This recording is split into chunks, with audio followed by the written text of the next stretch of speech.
ప్రభువైన యేసుక్రీస్తు నామమున వందనాలు తెలియజేస్తామండి. వాక్యాన్ని ప్రారంభించుకుందాం. చాలామందికి ఈ భూలోకంలో మరణం మీద సరైన అవగాహన లేదు. మనుషుడు ఏమని ఆలోచిస్తున్నాడంటే, మనిషి చనిపోయిన వెంటనే పరలోకానికి వెళ్తాడు అనే ఆలోచన కలిగి ఉంటున్నాడు నరుడు. కానీ నరుని యొక్క ఆలోచన మనిషి చనిపోతే పరలోకానికి వెళ్ళిపోతాడు, చనిపోయిన వెంటనే వెళ్ళిపోతాడు అనే ఆలోచన కలిగి అతను ఏం చేస్తున్నాడంటే, మనిషి మృతి నొందినప్పుడు ఒక గుంట తవ్వి ఆ యొక్క మృతదేహాన్ని ఆ గుంటలో పాత పెట్టినప్పుడు దాన్ని పూడ్చి వేసినప్పుడు ఒక రాయి నిలబెడతారు. ఒక రాయిని నిలబెట్టి ఆ రాయి మీద ప్రభునందు మృతులు ధన్యులు అని రాయటం జరుగుతుంది. ప్రభునందు మృతులు ధన్యులు అని వ్రాయటం జరుగుతుంది. కారణం ఏంటంటే వారి యొక్క ఆలోచన, వీరు ప్రభునందు మృతి పొందారు కాబట్టి వీరు పరలోకానికి వెళ్ళారు అనే ఆలోచన కలిగి ఉంటున్నారే కానీ బైబిల్ మీద సరైన అవగాహన లేదు. కాబట్టి ఆ యొక్క కార్యక్రమాలు జరిగించేవారు క్రైస్తవులేనా? క్రైస్తవులా కాదో బైబిల్ మనకు చెబుతుంది. కాబట్టి లేఖనాలు చదువుదాం మనం. లూకా సువార్త 16వ అధ్యాయము 23వ వచనం చదువుకుంది. లూకా సువార్త 16వ అధ్యాయము 23వ వచనం నుంచి. అప్పుడు అతడు పాతాళంలో బాధపడుచు కళ్ళెత్తి దూరం నుండి అబ్రహాము అతని రొమ్మును ఆనుకొని ఉన్న లాజరును చూచి, తండ్రివైన అబ్రహామా, నా యందు కనికరపడి తన వ్రేలి కొనను నీళ్ళల్లో నుంచి నా నాలుక చల్లార్చుటకు లాజరును పంపము, నేను ఈ అగ్నిజ్వాలలో యాతన పడుచున్నానని కేకలు వేసి చెప్పాను. అందుకు అబ్రహాము, కుమారుడా, నీవు నీ జీవితకాలం ముందు నీకు ఇష్టమైనట్టు సుఖం అనుభవించితివి, అలాగున్నే లాజరు కష్టం అనుభవించునని జ్ఞాపకం చేసుకున్నాను. ఇప్పుడైతే వాడు ఇక్కడ నెమ్మది పొందుచున్నాడు, నీవు యాతన పడుచున్నావు. లేఖనం అర్థమైందండి మీకు? ఈ యొక్క లేఖనం మనకేం తెలియచేస్తుందంటే, మనుష్యుడు చనిపోయిన వెంటనే నరకానికి వెళ్ళాలి లేదా నెమ్మది పొందు స్థలానికి వెళ్ళాలి. పాతాళము అని ఎత్తి మాట్లాడి పాతాళంలో 2 ప్రదేశాల గురించి మాట్లాడుతున్నారు.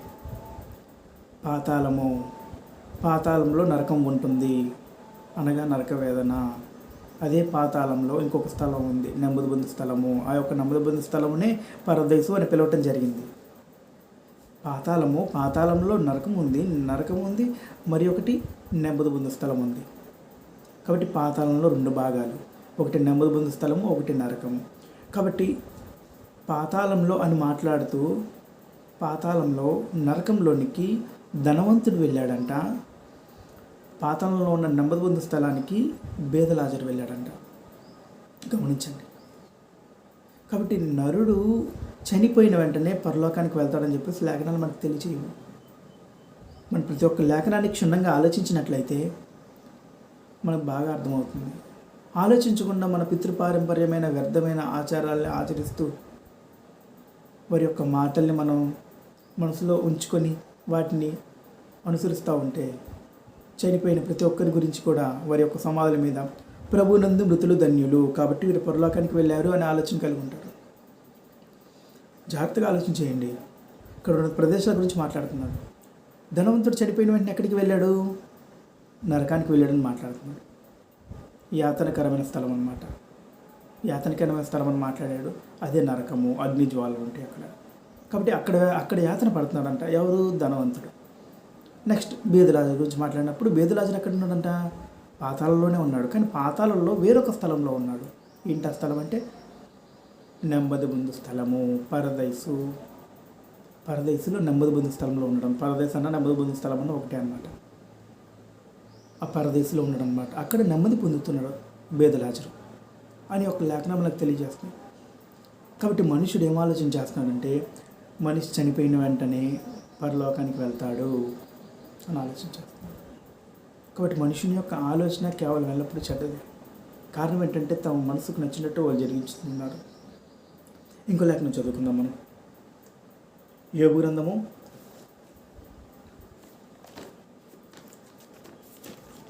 24వ అధ్యాయము 18వ వచనం చదువుకున్నామండి. యోబు గ్రంథము 24వ అధ్యాయము 18వ వచనం నుంచి. ఈ లేఖనం మనకి ఏం తెలియజేస్తుందంటే, పాతాళము పాపం చేసిన వారికి నిలువ చేయబడింది. గుర్తుపెట్టుకోండి. పాతాళము అనగా పాతాళంలో ఉన్న నరకము పాపము చేసిన వాడికి నిలువ చేయబడింది. ఒక పాపి చనిపోయినా కానీ వాడి యొక్క సమాధి మీద ప్రభునందు మృతులు ధన్యులు అని రాయటం జరుగుతుంది. పాపి చనిపోయినా కానీ అతను పరలోకానికి వెళ్ళాడని ఆలోచన కలిగి ఉంటారు నరులు పాపి చనిపోయినా కానీ పరలోకానికి వెళ్ళాడని ఆలోచన కలిగి ఉంటారు. కళ్ళ ముందు ఎవరు చనిపోయినా కానీ ప్రతి ఒక్క సమాధుల మీద చూస్తే క్రైస్తవులు అనే వారి యొక్క సమాధుల మీద ప్రభునందు మృతులు ధన్యులు అని రాస్తారు. కాబట్టి వారందరూ కూడా పరలోకానికి వెళ్ళారని ఆలోచన కలిగి ఉంటారు. వారు అది ఎంత మటుకి వాస్తవం కాదు. చూద్దాం, లేఖనం చదువుదాం. యోబు గ్రంథము 24వ అధ్యాయము 18వ వచనం చదువుకుందాం. యోబు గ్రంథము 24వ అధ్యాయము 18వ వచనం చదువుకుందాం. జలముల మీద వారు తేలికగా కొట్టుకొని పోవుదురు, వారి స్వాస్థ్యము భూమి మీద శాపగ్రస్తము. ద్రాక్ష తోటల మార్గమున వారు ఇకరు నడువరు, అనావృష్టి చేతను ఉష్ణము చేతను మంచి నీళ్లు ఎగసిపోవునట్లు పాతాళము పాపము చేసిన వారిని పట్టుకొనును. ఏంటండి? పాతాళము పాపము చేసిన వారిని పట్టుకొనుము. మరి పాపం చేసే నీవు ఒకవేళ మరణిస్తే ఎక్కడికి వెళ్తావు? పరలోకానికి వెళ్తావా? తప్పది. పాపం చేసిన నీవు ఎక్కడికి వెళ్తావు అంటే పాతాళంలో ఉన్న నరకానికి వెళ్తావు. గుర్తుపెట్టుకో. చనిపోయిన అనేకులు ఉన్నారు నరకానికి వెళ్ళిన వారు. మరి పాపం చేసి నీవు ఎక్కడికి వెళ్తావు? పరలోకానికి వెళ్తావా? పరలోకానికి వెళ్తావు అనుకుంటే అది నీ ఊహ అయి ఉంటుంది. పాపం చేసేవాడు పాతాళంలో నరకానికి వెళ్తాడని ఈ లేఖనము తెలియజేస్తుంటే, పాపం చేసిన నీ యొక్క కుటుంబంలో సభ్యులు మరణించినప్పుడు వారి యొక్క సమాధుల మీద ప్రభునందు మృతులని ధన్యులు అని నీవు ఎందుకు రాస్తున్నావు? పైగా నీవు క్రైస్తవురాలను లేదా నేను క్రైస్తవ కుటుంబమనో చెప్పుకునే నీవు ఈ లేఖనాలు చదవలేదా? ఈ లేఖనాలు నీకు తెలియదా? మరి క్రైస్తవురాలని క్రైస్తవ కుటుంబం అని చెప్పుకునే మీరు మీ కుటుంబ సభ్యులు ఒక వ్యక్తి చనిపోయినప్పుడు వారి యొక్క సమాధి మీద మీరు ప్రభునందు మృతులను ధన్యులు రాసినప్పుడు మీరు క్రైస్తవులేనా? ఆలోచించుకోండి. క్రైస్తవ్యం మాత్రమే క్రీస్తు యేసునందు ఉన్నవారు మాత్రమే, లేదా క్రీస్తు ప్రభు రాకముందు యెహోవా దేవుని యందు భయభక్తులు కలిగి ఆయనతో నడిచిన వారు మాత్రమే పరలోకానికి వెళ్తారు. ఇప్పుడు కాదు, చనిపోయిన వెంటనే కాదు. మొట్టమొదట మనిషి మరణించిన తర్వాత పాతాళానికి వెళ్ళాల్సిందే. పాతాళానికి వెళ్ళి పాతాళంలో పాపం చేసిన వాడు నరకానికి వెళ్తాడు. దేవుని యందు భయభక్తులు కలిగిన వాడు నెమ్మది స్థానానికి వెళ్తాడు. జాగ్రత్తగా ఆలోచించేయండి. ఇక్కడ ఏం తెలియజేస్తున్నట్లు లేకుండా మనకి, జలముల మీద వారు తేలికగా కొట్టుకొని పోవుదురు, వారి స్వాస్థ్యము భూమి మీద శాపగ్రస్తము. ద్రాక్ష తోటల మార్గమున వారు ఇకను నడువరు, అనావృష్టి చేత ఉష్ణము చేతను మంచు నీళ్లు ఎగసినట్టు పోవును. పాతాళము పాపము చేసిన వారిని పట్టుకొను. పాతాళము పాపము చేసిన వారిని పట్టుకున్నదంట. అర్థమవుతుంది లేఖనం మీకు? పాతాళం పాపం చేసిన వారిని పట్టుకుంటుంది. పాపం చేసేవాడు నరకంలోనికి వెళ్తాడని లేఖనం తెలియజేస్తుంది మనకి. పాపం చేసేవాడు. మరి అనేక మంది భూమి మీద మరణిస్తున్నారు. క్రైస్తవులను మరి వారు పిలువబడుతున్నారు, క్రైస్తవులము అని పిలువబడుతున్నవారు అనేక మంది భూమి మీద నివసిస్తున్నారు. వారు చనిపోయినప్పుడు వారిని సమాధి చేసినప్పుడు యొక్క సమాధి మీద ప్రభునందు మృతులు ధన్యులు. వాడు ఎలాగైనా జీవించనియండి. వాడు ఒక దొంగ కావచ్చు, వ్యభిచారి కావచ్చు, మర్డర్లు చేసేవాడు కావచ్చు, దేవునికి అవిధేయత చూపించేవాడు కావచ్చు. వాడు ఎలాంటి వాడైనా కానివ్వండి, ఒక తాగుబోతు కావచ్చు, తిరుగుబోతు కావచ్చు, దేవునికి అవిధేయత చూపించే ఎలాంటి విధానమైనా కానీ వారిలో ఉండవచ్చు. కానీ వాడు మరణించినప్పుడు వారి యొక్క సమాధి మీద ఏమని రాస్తారు తెలుసా మీకు? ప్రభునందు మృతులు ధన్యులు అని. ఇదే కాక పాస్టర్ ఒకడు వస్తాడు, క్షమించాలండి, పాస్టర్ గారు ఒక ఆయన వస్తాడు. పాస్టర్ అయిన ఒక ఆయన వచ్చినప్పుడు ఏమని ప్రార్థన చేస్తాడు తెలుసా మీకు? ఈయన యొక్క ఆత్మ తండ్రి యొద్దకు చేరుకున్నది అని చేస్తాడు. ఈయన యొక్క ఆత్మ తండ్రి యొద్దకు చేరుకుందని చేస్తాడు. అతని క్యారెక్టర్ ఎలాంటిదో పూర్తిగా ఆయనకు అవగాహన ఉండదు. కానీ ప్రభునందు మృతులు ధన్యులు అని చెప్పేసి ప్రార్థన చేసి అక్కడ ఒక చిన్న సందేశం చెప్తున్న జరుగుతుంది. ఆ యొక్క అంత్యక్రియల కార్యక్రమంలో పాస్టర్ మాట్లాడేటప్పుడు ఏమని మాట్లాడతాడంటే, ప్రభునందు మృతులు ధన్యులు, ఈయన యొక్క ఆత్మ పరలోకానికి వెళ్తుందని చెప్పేసి వాళ్ళు మాట్లాడడం జరుగుతుంది. మరి పాస్టర్ అని చెప్పేసి బైబిల్ పట్టుకొని లేఖనాలు వాళ్ళు చదివినప్పుడు ఈ లేఖనాలు వాళ్ళకి మనసులోకి తట్టలేదా? ఏం మాట్లాడుతున్నారు వారు? ఒక పాపి చనిపోయినప్పుడు పరలోకానికి వెళ్తాడు అని చెప్పేసి ఒక పాస్టర్ మాట్లాడినప్పుడు ఆ పాస్టర్ ఎక్కడికి వెళ్తాడు? మరి ఆలోచించేయండి. చదువుకుందాం, ఇంకో లేఖనం చదువుకుందాం. కాబట్టి జాగ్రత్తగా ఆలోచించానండి. నరుడు చనిపోయిన తర్వాత నరునిలో ఉన్న ఆ యొక్క ఆత్మ వెడలిపోవటం జరుగుతుంది. గుర్తుపెట్టుకోండి, నరుడు చనిపోయిన తర్వాత నరుని యొక్క ఆత్మ వెడలిపోవటం జరుగుతుంది. ఆత్మ వెడలినప్పుడు ఆత్మ ఎక్కడికి వెళ్తుంది? ఈ మట్టితో తయారు చేసిన యొక్క శరీరము మరలా తిరిగి మన్నైపోతుంది. కానీ దేవుని యొద్ద నుంచి వచ్చిన ఆత్మ మరలా తిరిగి దేవుని యొద్దకు వెళ్ళాలి అని దేవుని యొక్క కోరికే ఉన్నది. కానీ నీ యొక్క క్రియల వలన, నీ యొక్క పాపపు దృష్టి వలన, నీ యొక్క భక్తిహీనత వలన నీలో ఉన్న ఆత్మ ఎక్కడికి వెళ్తుందంటే నరకంలోనికి వెళ్తుంది. నరకంలోనికి వెళ్ళి విలవిలలాడుతుంది. నిత్య నరకాగ్నిలో ఆ యొక్క వేదనను అనుభవిస్తుంది. లేఖన చదువుకుందాము. యోబు గ్రంథము 26వ అధ్యాయము 4వ వచనం చదువుకుందాం. యోబు గ్రంథము 26వ అధ్యాయము 4వ వచనం. ఎవని ఊపిరి నీలో నుండి బయలుదేరినది, జలముల క్రిందనో వాటి నివాసముల క్రిందనో ఉండు ప్రేతలు విలువలాడదు. జలముల క్రిందనో వాటి నివాసుల క్రిందనో ఉండును ప్రేతలు విలువలాడదు. ఆయన దృష్టికి పాతాళము తెరువబడి ఉన్నది. ఆయన దృష్టికి పాతాళము తెరువబడి ఉన్నదంట. కాబట్టి ఏంటంటే ప్రేతలు విలువలాడుచుందరంట. ఎక్కడ విలువలాడుతురు? పాతాళంలో. పాతాళం ఉంటే పాతాళంలో నరకము. పాతాళంలో నరకం అనే భాగం ఉంది. 2 ప్రదేశాలను గుర్తుపెట్టుకోండి. పాతాళంలో 2 ప్రదేశాలు, నెమ్మది పొందు స్థలము, యాతనకరమైన స్థలము. 2 స్థలాలండి. నెమ్మది పొందు స్థలం, యాతనకరమైన స్థలము. యాతనకరమైన స్థలం అంటే అక్కడ అగ్ని ఉంటుంది, బగబగా మండే అగ్ని ఉంటుంది, ఆరని అగ్ని ఉంటుంది. ఆ యొక్క ఆరని అగ్నిలో ప్రేతలు అనగా ఆత్మ. గుర్తుపెట్టుకోండి, ప్రేతలు అనగా ఆత్మ. ఈ యొక్క ఆత్మ దాంట్లోకి ప్రవేశించడం జరుగుతుంది. ఎవరంటే పాపం చేసిన ఒక మనిషిని యొక్క ఆత్మ ఎక్కడికి ప్రవేశించడం జరుగుతుందంటే పాతాళంలో ఉన్న నరకంలోనికి ప్రవేశించడం జరుగుతుంది. జాగ్రత్తగా ఆలోచించేయండి. లేఖనాలు మనకి క్షుణ్ణంగా తెలియజేయటం జరుగుతుంది. కాబట్టి ఆయన దృష్టికి పాతాళము తెరవబడి ఉన్నదంట. ఎవరి కోసము? సర్వమానవాళి కోసము పాతాళం తెరవబడి ఉంటుంది. ప్రతి ఒక్క మనుషుడు ఖచ్చితంగా పాతాళానికి వెళ్ళాల్సిందే. కాబట్టి పాపము చేసిన యొక్క నరుని యొక్క ఆత్మ మొట్టమొదట ఎక్కడికి వెళ్ళాలంటే పాతాళంలోనికి వెళ్ళాలి.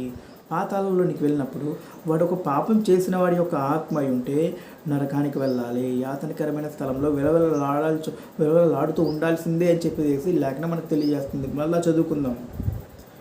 వీని ఊపిరి నీలో నుండి బయలుదేరినది, జలముల క్రిందనో వాటి నివాసముల క్రిందనో ఉండు ప్రేతలు విలువలాడుదురు. కాబట్టి దేవుని యొద్ద నుంచి బయలుదేరి వచ్చిన యొక్క ఆత్మ ఎక్కడికి వెళ్తుందంటే వాడు చేసిన పాపాన్ని బట్టి, వాడు చూపించిన అవిధేయతను బట్టి, వాడి యొక్క క్రియలను బట్టి ఎక్కడికి వెళ్తుందంటే దేవుని యొద్ద నుంచి వచ్చిన ఆత్మ నరకానికి వెళ్తుంది అని చెప్పేసి ఒక లేఖనం మనకు తెలియజేస్తుంది. కానీ నరుడేం ఆలోచిస్తున్నాడు? పరలోకానికి వెళ్ళిపోయాడని ఆలోచిస్తాడు. వారి కుటుంబంలో సభ్యులు చనిపోయినప్పుడు పరలోకానికి వెళ్ళిపోయారని చెప్పి ఆలోచిస్తారు. పైగా ఒక ఫ్లెక్సీలు వేస్తారు. ఆ ఫ్లెక్సీలు ఎలా ఉంటాయి తెలుసా? ఒక పరలోకాన్ని పోలి ఉన్నట్టుగా బ్యాక్గ్రౌండ్, పరలోకాన్ని పోలి ఉన్నట్టుగా ఆ యొక్క ఫ్లెక్సీలు వెనకాల మేఘాలు, దేవదూతల్లాగా 2 రెక్కలు ఉన్నట్టుగా, చిన్నపిల్లల బొమ్మలు, ఒక సింహాసనంలాగా కూర్చోబెట్టి దాంట్లో ఒక చనిపోయిన ఒక పర్సన్ కూర్చోబెట్టి అతను పరలోకంలో ఉన్నాడు అన్నట్టుగా ఒక పిక్చర్ని క్రియేట్ చేసి వాళ్ళ ఒక పట్టాన్ని పెట్టడం జరుగుతుంది. ఎందుకంటే మనుషుల యొక్క ఊహ. కానీ వాడు చనిపోక ముందు ఎలాంటి మాటలు మాట్లాడతాడు తెలుసా మీకు? అమ్మ నా బూతులు తిడతాడు. అదే అంటారు, సారు పోస్తారు అంటాడు. దారుణమైన తిట్లు అండి, భయంకరమైన తిట్లు. చెవుల్లో వెళ్ళాం, మనం చెవులు మూసుకోవాల్సింది. వెళ్ళాం, అంత దారుణమైన మురుగు తిట్లు తింటారు. అస్సలు వెళ్ళామండి, అంత దారుణంగా ఉంటాయి తిట్లు. ఎంత దారుణంగా ఉంటాయి అంటే, నేను కొంతమంది తిడుతుంటే తిట్లు రోడ్ల మీద వెళ్తూ ఉంటే చెవులు పడతా ఉంటాయి. ఓరి నాయన అని చెప్పేసి చెవులు ఇలా మూసుకొని వెళ్ళిపోతాడు. అంత దారుణంగా ఉంటాయండి. పక్కన ఇప్పుడు ఆ స్త్రీలు ఉంటారు, కొంతమంది భయంకరమైన తిట్లు తిడతారు. పక్కన మగవాడు ఉన్నాడే అనే సిగ్గు కూడా లేకుండా భయంకరమైన తిట్లు తిడతారు. పురుషులు కూడా ఉన్నారు, ఆడవారు ఉన్నారని చెప్పేసి సిగ్గు లేకుండా భయంకరమైన తిట్లు తిడతారు. మన ఉండదు వారికి, వారు పెద్ద పాపులండి. అరే అంత భయంకరమైన తిట్లు తిట్టిన వారు కూడా చనిపోతే ప్రభునందు మృతులు ధన్యులు అని రాస్తారు వారి సమాధి మీద. అంటే మనుష్యుడు ఒక కొట్టుకు వెళ్ళి తనకు కావాల్సిన వస్తువుని కొనుక్కున్నట్టుగా మనిషి చనిపోతే ప్రభునందు మృతులు ధన్యులు అని రాసుకుంటే సరిపోతుందా? చనిపోతే మనుష్యుడు అతని యొక్క సమాధి మీద ప్రభునందు మృతులు ధన్యులు అని రాసుకుంటే చనిపోతుందా? చిన్న ఉదాహరణ చెప్తానండి. ఆకాశంలోనికి ఒక ఏనుగు ఎగురుతుంది. ఒక ఏనుగు ఎగిరినప్పుడు ఒక వ్యక్తి ఆ యొక్క ఏనుగు తోకని పట్టుకుంటాడు. చిన్నప్పుడు నేను చదువుకున్న పాఠంలో ఈ యొక్క పాఠం నాకు తెలియజేశారు కాబట్టి అది మీకు నేను చెప్తున్నాను. ఆ ఏనుగు ఎగిరినప్పుడు ఒక అతను దాని తోక పట్టుకుంటాడు. అతనితో పాటు ఇంకొక అతను తోక పట్టుకుంటాడు. అతనితో పాటు అతను కాలు పట్టుకుంటాడు. అలాగ బారికి ఆకాశంలో ఎగురుతూ ఉంటుంది. ఆ ఊరిలో ఉన్న జనమంతా కూడా ప్రతి ఒకరి కాలు ఒకరు పట్టుకొని ఆకాశంలోకి అలా ఎగురుతారు. అది కథ అండి. నరుడు కూడా అలాగే ఆలోచించేస్తాడు. కాబట్టి ఏం చేస్తారంటే, నరుడు మృతి పొందిన తర్వాత సమాధిలో పెట్టిన తర్వాత ఒక కట్టడం కానీ ఒక రాయి కానీ ఆ యొక్క సమాధి మీద పెట్టిన తర్వాత ప్రభునందు మృతులు ధన్యులు. ఆ కుటుంబంలో ఇంకొకటి చచ్చిపోయినా కానీ ప్రభునందు మృతులు ధన్యులు అని రాస్తారు. ఇంకొకటి చచ్చిపోయినా కానీ ఆ పక్కనే పాతి పెడతారు. అటాచ్మెంట్ అనమాట. మళ్ళీ వేరే చోట పెట్టరండి, అటాచ్మెంట్. ఇగో ఈ సమాధులన్నీ మన కుటుంబం వాళ్ళు, ఆ సమాధులన్నింటి మీద ప్రభునందు మృతులు ధన్యులు, వీరందరూ కూడా పరలోకంలో ఒక కుటుంబంగా ఉన్నారు అని చెప్పేసి వాళ్ళ కుటుంబాలు కూడా తెలియజేస్తారు వారు. గుర్తుపెట్టుకోండి, ఒక మనుష్యుడు చనిపోయిన తర్వాత తన్ను మాత్రమే పాతి పెడతారు. కథలో ఏం జరుగుతుందంటే, కథలో ఆ ఏనుగు వెంబటి అనేక మంది జనాలు ఇలాగా పైకి ఆకాశంలోకి వెళ్ళడం జరిగింది. కానీ ఒక పాపి తను మరణించినప్పుడు తనతో పాటు నరకానికి ఎవరిని తీసుకొని వెళ్ళలేడు. ఒక పరిశుద్ధుడు మరణించినప్పుడు తనతో పాటు నెమ్మది స్థలానికి ఎవరిని తీసుకువెళ్ళాడు. గుర్తుపెట్టుకోండి, మనుషుని యొక్క ఆలోచన ఎలా ఉంటుందంటే, తనతో పాటు నేను వెళ్తున్నాను అన్నట్టుగా ఉంటుంది. తప్పది. గుర్తుపెట్టుకోండి, ఒక మనిషి చనిపోయినప్పుడు, ఒక మనిషి మరణించినప్పుడు తనను మాత్రమే సమాధిలో పెట్టడం జరుగుతుంది. అంతేకాని తనతో పాటు తను చచ్చిపోయాడు కదా, తనతో పాటు తన కుటుంబాన్ని కూడా మొత్తం తీసుకెళ్ళి సమాధిలో పెట్టరు. ఆలోచించండి ఒకసారి. ప్రభునందు మృతులను ధన్యులు అని రాసి ఆ యొక్క మనిషి సమాధి మీద ఆ సమాధిలో పెట్టబోయేటప్పుడు అతను పరలోకానికి వెళ్తాడని ఆలోచన కలిగిన వీరై ఉన్నప్పుడు వీరు కూడా సమాధిలో వారితో పాటు పూడ్చిపెట్టబడచ్చు కదా. బ్రతుకుండగా పూడ్చిపెట్టబడరు, అలా పూడ్చిపెట్టరు. ఎందుకంటే వాళ్ళు బ్రతకాలని కోరుకుంటుంది కాబట్టి మనిషి బ్రతికుండగా తన నిత్యత్వం తెలుసుకోలేకపోతున్నాడు. గుర్తుపెట్టుకోండి, మనిషి చనిపోతే పరలోకానికి వెళ్తాడని ఆలోచన కలిగి ఉంటున్నారు కాబట్టి వీరు సమయాన్ని వృధా చేసుకుంటున్నారు. ఆలోచించేయండి. ఒక మనిషి చనిపోతే ఆ మనిషిని మాత్రమే పూడ్చిపెట్టడం జరుగుతుంది. ఆ యొక్క ఆత్మ మాత్రమే ఎక్కడికి వెళ్ళాలి అనేది నిర్ణయింపబడుతుంది. పరలోకానిక, క్షమించాలంటే నెమ్మది స్థలానిక, లేదా యాతనకరమైన స్థలానిక. పాతాళం అనేది ఉంటే పాతాళంలో 2 భాగాలు ఉన్నప్పుడు ఈ యొక్క పాతాళంలోని దిగినప్పుడు నెమ్మది స్థలానిక, యాతనకరమైన స్థలానిక వెళ్ళాలని చెప్పేసి నిర్ణయించడం జరుగుతుంది. మనిషి చనిపోయిన వెంటనే క్షణంలో ఆ యొక్క ఆత్మ వెళ్ళటం జరుగుతుంది. నిమిషంలో ఆ యొక్క ఆత్మ వెళ్ళటం జరుగుతుందండి. అంతేగాని కథలో గనక ఆ యొక్క ఏనుగు తోక పట్టుకున్న వారందరూ కూడా ఆకాశంలోకి ఎగిరినట్టుగా తనతో పాటు వెళ్ళరు. గుర్తుపెట్టుకోండి. లేఖను చదువుకుందాం. అయితే కొంతమంది ఏం చెప్తారంటే, బైబిల్లో కొంతమంది దైవభక్తుల్ని చూసి ఏం మాట్లాడతారంటే, వీరు వెళ్ళారు కదా పరలోకానికి, కాబట్టి వీరు కూడా పరలోకానికి వెళ్తారు అని చెప్పేసి చెప్తున్నారు కొంతమంది. పాస్టర్లు కూడా అదే చెప్తున్నారు, పాస్టర్ దగ్గర విన్నవారు కూడా అదే చెప్తున్నారు. చదువుతాం లేఖనం, మనం చదువుదాం. హానోక్ గురించి మీకు తెలిసిందే. హానోక్ అని ఆయన ఒక దైవభక్తుడు ఉన్నాడు. ఆయన దేవుడితో నడిచాను. అయితే దేవుడు ఆయనని తీసుకొని వెళ్ళిపోయాను, అతను లేకపోయానని చెప్పేసి లేఖనం మనకు తెలియజేసింది. కాబట్టి తీసుకొని వెళ్ళిపోయాడు అన్నాడే కానీ పరలోకాన్ని తీసుకెళ్ళాడని చెప్పేసి లేఖనం తెలియజేయలేదు. తీసుకొని వెళ్ళాడన్నాడే కానీ ఎక్కడికి తీసుకెళ్ళాడో అక్కడ చెప్పలేదు. కానీ వేరే చాట చెప్పడం జరిగింది ఎక్కడికి వెళ్తారనేది. లేఖనం చదువుదామా? ఆదికాండము 5వ అధ్యాయము 23 చూడండి. నోవాహు దినములన్నీ 365 ఏళ్ళు. నోవాహు దేవునితో నడిచిన తరువాత దేవుడు అతన్ని తీసుకుని పోయాను గనుక అతడు లేకపోయాను. నోవాహు దేవుడితో నడిచను గనక, ఏమని మాట్లాడు? దేవుడితో నడిచాను గనక దేవుడు అతన్ని తీసుకుని పోయాను గనుక అతడు లేకపోయాను. చాలామంది ఒక లేఖనాన్ని ఏమనుకుంటారంటే, నోవాహు దేవుడితో నడిచాడు అనే ఒక పిక్చర్ని, ఒక మాట మాట్లాడినప్పుడు ఒక పిక్చర్ని వాళ్ళ దృష్టిలో ఎలా ఉంటుందంటే, ఇద్దరు స్నేహితులు ఉన్నారనుకోండి, తాము చేయి పట్టుకొని సరదాగా నడుచుకుంటూ వెళ్తారు, అలా దృష్టిలో పెట్టుకుంటారు. లేదా ఇద్దరు, ఒక ప్రియురాళ్ళు ఇద్దరు ఉన్నారనుకోండి, చేయి పట్టుకొని చట్టపట్టాలు వేసుకొని సరదాగా నడుచుకుంటూ మాటలు చెప్పుకుంటూ వెళ్తారు. ఆ యొక్క భావాన్ని కలిగి ఉంటారు నరులు. దేవుడు అతనితో నడిచాను అని చెప్పేసి మాట్లాడినప్పుడు హానోకుని గురించి నరుని యొక్క ఆలోచన ఏమై ఉంటుందంటే, వారు చేయి పట్టుకొని నడిచి సరదాగా అలా షికారు చేశారు అని చెప్పేసి నరుని యొక్క ఆలోచన ఉందే కానీ బైబిల్ భాషలో విధానం అది కాదు. బైబిల్ భాషలో నడిచెను అనంటే, దేవునితో నడిచెను అనంటే దేవుని యొక్క మార్గంలో నడిచాడని అర్థం అండి.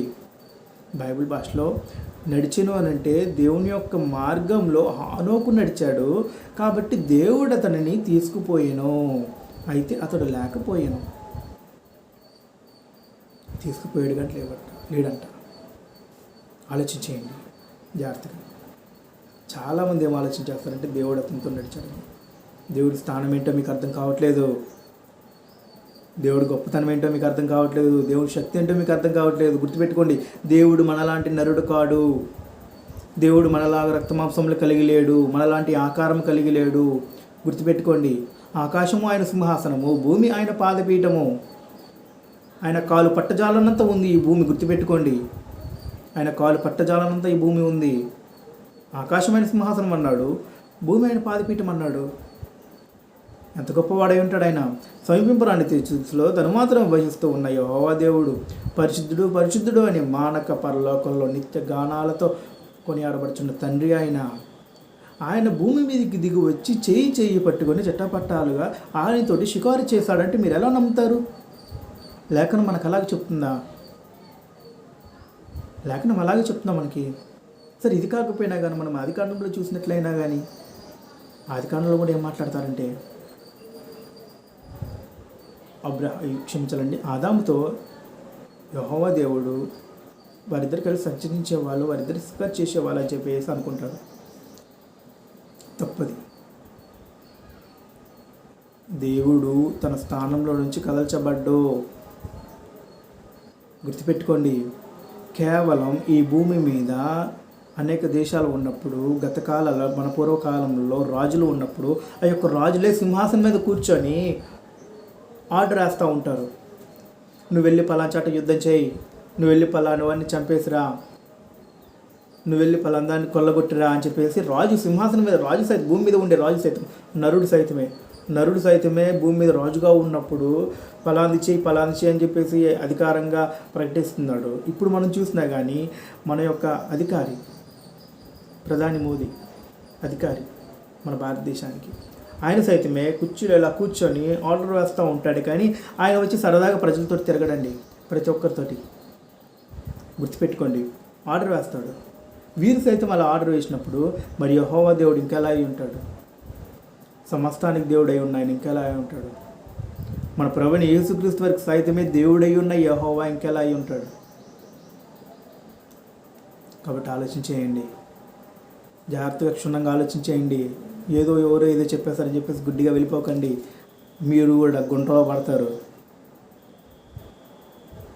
జాగ్రత్తగా ఆలోచించేయండి. ఎందుకంటే ఒక గుడ్డోడు దగ్గరికి వచ్చి అయ్యా నాకు దారి కనపట్లే, కొంచెం దారి చూపని చెప్పేసి ఇంకో గుడ్డోడు అడిగాడంట. ఆ గుడ్డోడు రారా నాయన నా చేయి పట్టుకొని చెప్పేసి వెనకాల నా చేయి ఇచ్చి నడుచుకుంటూ వెళ్తున్నా ఉన్నాడంట. అలా వెళ్తా ఉంటే ముందు గుంట వచ్చింది. ముందు గుడ్డోడు పడ్డాడు, దారి చూపించిన గుడ్డోడు పడ్డాడు. తర్వాత వెనకాల దారి చూపించమని అడిగిన గుడ్డోడు కూడా పడ్డాడు. ఇద్దరు గుడ్డోళ్ళు గుంటలో పడిపోయారు. కాబట్టి మీరు కూడా గుడ్డోళ్ళలాగుండి గుడ్డోడు చేయబట్టుకొని వెళ్ళకండి. గుడ్డోడు చేయబట్టుకుంటాడు. గుర్తుపెట్టుకోండి, గుడ్డోడు చేయబట్టుకుంటాడు. గుడ్డితనం లేనివాడు గుడ్డోడు చేయబట్టుకోడండి. కాబట్టి నువ్వు ఒకవేళ గుడ్డోడు చేయబట్టుకొని వెళ్తున్నావు గుర్తుపెట్టుకో, నువ్వు గుడ్డోడు అయిపోతావు. అయిపోవటం కదా, నువ్వు గుడ్డోడు అయితేనే గుడ్డోడు చేయబట్టుకుంటావు. వెళ్ళి గుంటలో పడతావు. గుంటలో పడ్డావంటే నరకంలో పడ్డట్టే. ఇంకా గుర్తుపెట్టుకోండి. కాబట్టి నరుడు చనిపోయిన తర్వాత పరలోకానికి వెళ్ళడు. పరలోకానికి వెళ్తాడో ఎవరే చెప్తాడో అది గుడ్డోడే. పరలోకానికి వెళ్తాడు. నరుడు చనిపోయిన వెంటనే వాడి యొక్క ఆత్మ పరలోకానికి వెళ్తాడు అని చెప్తే వాడు గుడ్డోడేనండి. ఆ గుడ్డోడు చెప్పే మాటలు నువ్వు వింటే నువ్వు కూడా గుంటలో పడతావు. వెళ్ళి చదువుకుందాం ఇంకో లేఖనం. మీకు హానోకు గురించి తెలియజేయడం జరిగిందండి.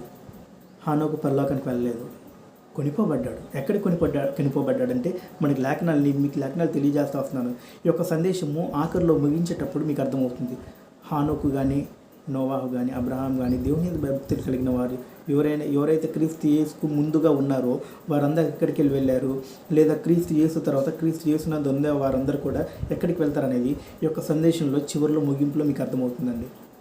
కాబట్టి లేఖనం చదువుతున్నాం. దావీదు గురించి మీకు తెలుసు. దావీదు గురించి చాలామంది ఏమనుకుంటారంటే దావీదు పరలోకంలో ఉన్నాడు అని చెప్పేసి ఆలోచన కలిగి ఉన్నారు. దావీదు పరలోకానికి వెళ్ళాడని ఆలోచన కలిగి ఉన్నారు. కానీ దావీదు ఎక్కడికి వెళ్ళాడు అనేది మనకి పేతురు గారు తెలియజేశారు. తెలుసా మీకు? అపోస్తలుడైన పేతురు గారు దావీదు గారు ఎక్కడికి వెళ్ళారో తెలియజేశారు. దావీదు గారు అంటే మహా గొప్ప ఆయన, దేవునికి ఇష్టడుగా జీవించిన ఆయన కూడా ఒకడు. కాబట్టి ఈయన ఎక్కడికి వెళ్ళాడు అనేది మనకి లేఖనం ఒకసారి మనం చదువుదాం. పరలోకానికి వెళ్ళాడా లేక వేరొక స్థలానికి వెళ్ళాడా చదువుదాం. అపోస్తల కార్యాలు 2వ అధ్యాయము 33వ వచనం చదువుకుందామండి.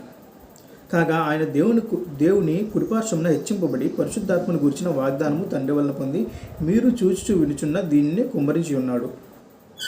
ఇది పేతురు గారు మాట్లాడుతున్నారండి. అయితే దీని తర్వాత ఏం మాట్లాడుతుంటే దావీదు పరలోకం ఎక్కిపోలేదు కానీ అయితే అతడు ఇట్లా నేను ఏమంటున్నాడు, దావీదు పరలోకమునకు ఎక్కిపోలేదు కానీ అతడు ఇట్లా నేను అని మాట్లాడుతున్నారు. ఎవరు మాట్లాడుతున్నారు? మాట్లాడేది పేతురు. ఎవరి గురించి మాట్లాడుతున్నాడు అంటే దావీదు గురించి చెప్తున్నాడు. దీనికి ముందు సువార్త ప్రకటించిన తర్వాత ఆయన దావీదు గురించి చెప్తున్నాడు. దావీదు ప్రవచించిన ప్రవచనాన్ని ఎత్తి చూపించిన తర్వాత ఈ యొక్క లేఖనాన్ని ఆయన మాట్లాడటం జరుగుతుంది అనమాట. ఏమని మాట్లాడుతున్నాడు? దావీదు పరలోకమునకు ఎక్కిపోలేదు అయితే అతడు ఇట్లా నేను అని మాట్లాడుతున్నాడు. నేను నీ శత్రువును నీ పాదం కింద పాదపీఠం ఉంచే వరకు నీవు నా కడుపార్శ్వను కూర్చున్నామని ప్రభు నా ప్రభుత్వం చెప్పినని చెప్పేసి మాట్లాడుతున్నాడు. అర్థమవుతుందండి? ఈ వేరే సంగతులు అనుకోండి. కాబట్టి ఇక్కడ మన పాయింట్ ఏంటంటే 34వ వచనంలో, అపోస్తలుల కార్యాలు 2వ అధ్యాయం 34వ వచనంలో దావీదు పరలోకమునకు ఎక్కిపోలేదు. ఈ యొక్క వచనం చాలు మీకు. దావీదు పరలోకానికి వెళ్ళలేదు అనటానికి ఒక వచనం చాలు. కాబట్టి ఎక్కడున్నాడు ఆయన?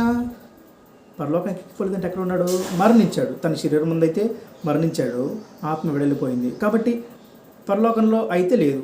దావీదు యొక్క ఆత్మ పరలోకంలో అయితే లేదు. కాబట్టి ఎక్కడ ఉన్నాడు? నెమ్మది పొందిన స్థలంలో ఉందండి. ఒక ఆత్మ నెమ్మది పొందిన స్థలంలో ఉండటం జరుగుతుందండి. ఇప్పుడు కూడా నెమ్మది పొందిన స్థలంలోనే దావీదు మహారాజు ఉన్నాడు. గుర్తుపెట్టుకోండి, నెమ్మది పొందిన స్థలంలో దావీదు ఉన్నాడు. భక్తుడైన దావీదు ఉన్నాడు. దేవుని ఎందుకు విధేయత చూపి ఆయన ఎందుకు భయభక్తులు కలిగి ఆయనకు అనుకూలంగా జీవించిన దావీదు ఎక్కడ ఉన్నాడంటే నెమ్మది పొందిన స్థలంలో ఉన్నాడు. పరలోకానికి ఎక్కిపోలేదు. పరలోకానికి ఎక్కి వెళ్ళటానికి సమయం ఉంది. గుర్తుపెట్టుకోండి. హానోకు ఎక్కడికి వెళ్ళాడు? లేఖనాన్ని బట్టి చెప్పచ్చు మీరు. పరలోకానికి వెళ్ళలేదు. నెమ్మది పొందిన స్థలానికి కొనిపోబడ్డాడు ఆయన, పరలోకానికి కొనిపోబడలేదు. దావీదు ఎక్కడికి వెళ్ళాడని చెప్తున్నాడు? పరలోకానికి మాత్రం వెళ్ళలేదు నాయన అని చెప్తాడు. మరి పరలోకానికి వెళ్ళకపోతే ఎక్కడికి వెళ్ళాలి?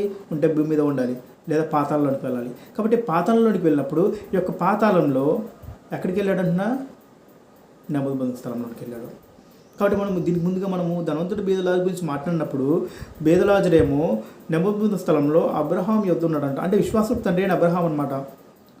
అబ్రహాం ఎందుకు ఎత్తి చూపించి మాట్లాడటం జరిగిందంటే విశ్వాస సంబంధమైన ప్రజలు మాత్రమే ఆ యొక్క స్థలానికి చేరతాడని చెప్పేసి సింబాలిక్గా మాట్లాడటం జరిగింది. ఆ విధానాన్ని విశ్వాసాలకు తండ్రి అయిన అబ్రహాము అట్టి విశ్వాసాన్ని బట్టి, ఆ విధానమైన విశ్వాసాన్ని బట్టి ఉంటేనే వాడు ఆ యొక్క స్థలానికి చేరతాడు అని చెప్పేసి వారికి విశ్వాసులకు తండ్రి అయిన అబ్రహామా అని మాట్లాడటం జరుగుతుంది అన్నమాట. విశ్వాసులకు మాత్రమే తండ్రి అయిన విశ్వాసులకి మాత్రమే తండ్రి అని చెప్పేసి మాట్లాడడం జరుగుతుందన్నమాట. కాబట్టి అట్టి విశ్వాసాన్ని కలిగి ఎవరైతే ఆ యొక్క విధానంలోకి వెళ్తారో వారు ఆ స్థలానికి వెళ్తారని చెప్పేసి మాట్లాడడం జరుగుతుంది అక్కడ. అందుకే అక్కడ అబ్రహామా అని మాట్లాడింది. కాబట్టి అబ్రహాం ఎక్కడున్నాడు? నెమ్మది పొందిన స్థలంలో ఉన్నాడు. గుర్తుపెట్టుకోండి, పాతాళంలో 2 ప్రాంతాలు ఉన్నాయి. ఒకటి యాతనకరమైన స్థలము, ఒకటి నెమ్మది పొందిన స్థలము. నెమ్మది పొందిన స్థలానికి పరిశుద్ధులు మాత్రమే వెళ్ళటం జరుగుతుంది, యాతనకరమైన స్థలానికి పాపులు మాత్రమే వెళ్ళటం జరుగుతుంది. కాబట్టి జాగ్రత్తగా ఆలోచన చేయండి. దావీదు ఎక్కడికి వెళ్ళాడంట? పరలోకానికి మాత్రం వెళ్ళలేదంట. మరి ఎక్కడికి వెళ్ళాడు? చాలామంది ఊహిస్తున్నారు దావీదు పరలోకానికి వెళ్ళాడు అని. కాబట్టి వారు ఏం చేస్తారంటే మనిషి చనిపోగానే గుంటలో పూడ్చిపెట్టేసి ఆ యొక్క రాయి మీద లేదా కట్టడి మీద ప్రభునందు మృతులు ధన్యులు. చాలామంది అనుకుంటారు పరలోకంలో దేవుని వెళ్ళిపోయాడయ్యా, దేవుని దగ్గరికి వెళ్ళిపోయాడయ్యా, దేవుడు తీసుకెళ్ళిపోయాడా. మీ గుడ్డి మాటలయ్యి, పిచ్చి మాటలయ్యి. పాపము మా ఇంటి పక్కన ఒక ఆమె చనిపోయింది, సూసైడ్ చేసుకొని చనిపోయింది. చిన్న వయసే పాపం, ఒక 25 ఏళ్ళు ఉంటాయేమో. ఏం కష్టం వచ్చింది, ఏం బాధ వచ్చిందో తెలియదు కానీ తను తాను చంపుకుంది. చాలామంది యొక్క విధానం ఏమంటారంటే ఆత్మహత్య చేసుకుందంటారు. ఆత్మహత్య అనేది తప్పండి, పదం తప్పు. ఆత్మహత్య కాదు, ఆత్మని చంపే వాళ్ళు ఎవరు లేరు. భూమి మీద నరుడికి ఆత్మని చంపే అవకాశం లేదు, అంత శక్తి లేదు. కాబట్టి బల్వాన్ మరణం పొందింది అనే మాట వాడటం చాలా మంచిది. బల్వాన్ మరణం, తన్ను తాను బలవంతంగా చంపుకుందనమాట. బల్వాన్ మరణం అంటే తను తాను బలవంతంగా చంపుకుంది. తన గురించి వాళ్ళ ఆలోచన ఏమైందో తెలుసా? ఆమె యొక్క మామగారు నాతోటి ఏమన్నారంటే తీసుకెళ్ళిపోయిందయ్యా, ఆమె యొక్క అత్తగారు కూడా తీసుకెళ్ళిపోయాడయ్యా, దేవుడు తీసుకెళ్ళిపోయాడు, దేవుడు ఆయన దగ్గర తీసుకెళ్ళిపోయాడు అని చెప్పేసి మాట్లాడటం జరుగుతుంది. పాపం తెలియదండి వారికి. చెప్పేవారు ఉంటేనే కదా, చెప్పేవారు ఉంటే తెలుస్తుంది. కానీ చెప్పేవాడికి తెలియకపోతే వాళ్ళు తెలియందే చెప్తాడు కానీ తెలిసింది ఏం చెప్తాడు చెప్పండి. కాబట్టి వాళ్ళ ఆలోచన ఏమైందంటే పరలోకానికి వెళ్ళిపోయింది, పరలోకానికి వెళ్ళిపోయిందని చెప్పేసి వాళ్ళు మాట్లాడుతున్నారు. దేవుడు ఆయన యొద్దకు తీసుకెళ్ళిపోయాడని చెప్పేసి మాట్లాడుతున్నారు. ఏ లేఖనాలు చూసి మాట్లాడతారు? ఇందాక మనం హానోక్ గారి దగ్గర చదివామే, దేవుడు అతన్ని తీసుకుని వెళ్ళిపోయాడని చెప్పేసి మాట్లాడతాడు. ఎక్కడికి తీసుకువెళ్ళాలని చెప్పలేదు, గుర్తుపెట్టుకోండి, ఎక్కడికి తీసుకువెళ్ళాడో చెప్పలేదు. కాబట్టి అలాంటి లేఖనాలను మీరు చదివి ఏం చేస్తారంటే అపార్థం చేసుకొని దేవుడు తీసుకెళ్ళిపోయాడు అనగానే గుర్తుపెట్టుకోండి, ఆ అమ్మాయిని దేవుడు తీసుకువెళ్ళిపోలేదు. ఒక వ్యక్తి బలవన్ మరణం పొందినప్పుడు దేవుడు తనని తీసుకువెళ్ళినట్టు కాదండి, అపవాది తీసుకువెళ్ళినట్టు. గుర్తుపెట్టుకోండి, ఒక వ్యక్తి బలవన్ మరణం పొందినప్పుడు అపవాది తీసుకెళ్ళినట్టు. ఎక్కడికి తీసుకెళ్తాడు? రారా మన కోసం నరకమే దుడి వస్తుందని చెప్పేసి అపవాది అక్కడ తీసుకెళ్తాడని అర్థమవుతుందండి. బలవన్ మరణం పొందారంటే అపవాది నరకానికి తీసుకెళ్ళినట్టే, ఒక ఆత్మను పట్టుకొని ఈడ్చుకొని నరకానికి తీసుకెళ్ళినట్టే కానీ దేవుడు తీసుకెళ్ళట్టు కాదని. కానీ మనిషిని ఆలోచన కలిగి ఉంటాడంటే వాడు ఎలాంటి మరణమైనా పొందని, బలవన్ మరణమైనా పొందనండి, యాక్సిడెంట్లోనే చనిపోని, తనంతట తానే ఎలాంటి విధమైన మరణం పొందినా కానీ దేవుడు తీసుకెళ్ళిపోయాడు. ఎలాంటి మరణం పొందినా దేవుడు తీసుకెళ్ళిపోయాడు. నీ మరణానికి నీవే కారణమైనప్పుడు దేవుడు ఎలా తీసుకెళ్ళినట్టు? కాబట్టి గుర్తుపెట్టుకోండి, మనిషి మరణించే విధానాన్ని బట్టి కూడా తన ప్రాంతానికి చేరతాడు, నెమ్మది స్థలానికి, నరకానికి అనేది. క్రీస్తు యేసునందు పరిశుద్ధుడై ఉండి నిత్యము పరిశుద్ధుడిగానే జీవించే ఒక వ్యక్తి, అనగా ఆ యొక్క పరిశుద్ధుడి యొక్క స్థలం ఎక్కడికై ఉంటుందంటే నెమ్మది పొందిన స్థలము. గుర్తుపెట్టుకోండి. కాబట్టి పాతాళము అని మాట్లాడినప్పుడు పాతాళంలో నరకం ఉంటుంది, నెమ్మది పొందిన స్థలం ఉంటుంది. 2 ప్రాంతాలు ఉంటాయండి.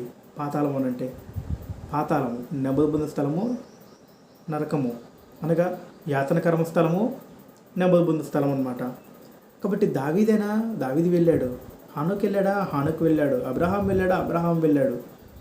కాబట్టి అబ్రహాం ఏం మాట్లాడతాడంటే మీరు గమనించినట్లయితే నేను నా పితరుల యొద్దకు చేర్చబడాలి అని చెప్పేసి మాట్లాడతాడు.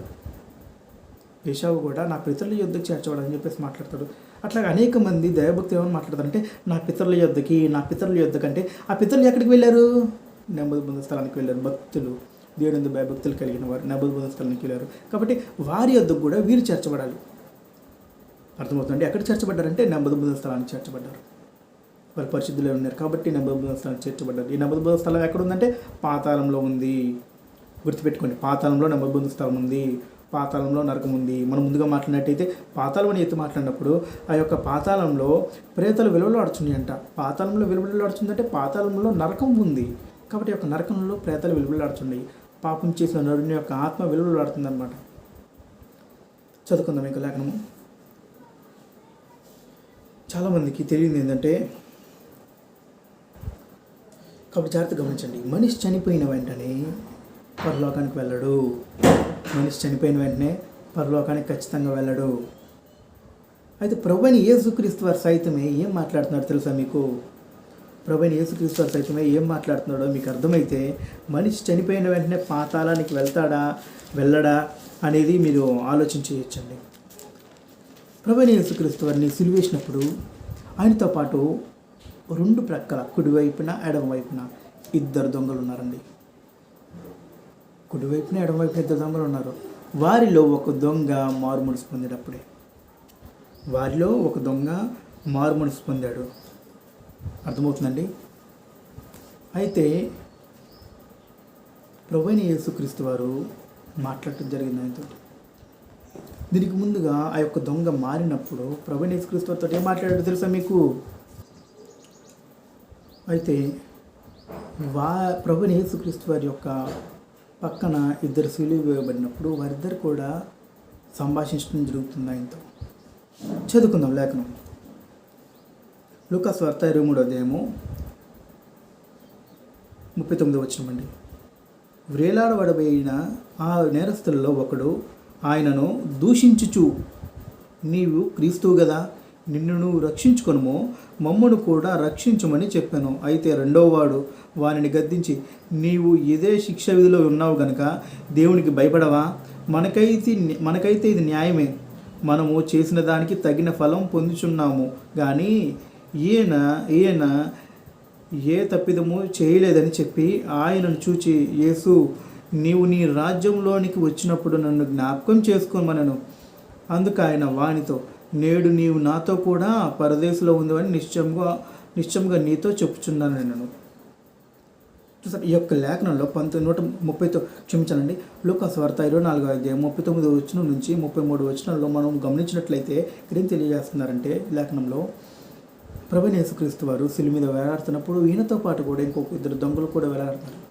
వారిలో ఒకడు ఏం చేస్తాడంటే ప్రభువైన యేసుక్రీస్తు వారిని దూషిస్తూ, నువ్వు క్రీస్తువు కదా, నిన్ను నువ్వు రక్షించుకో, మమ్మల్ని కూడా రక్షించు అని చెప్పేసి ప్రభువైన యేసుక్రీస్తు వారిని దూషించడం జరుగుతుంది.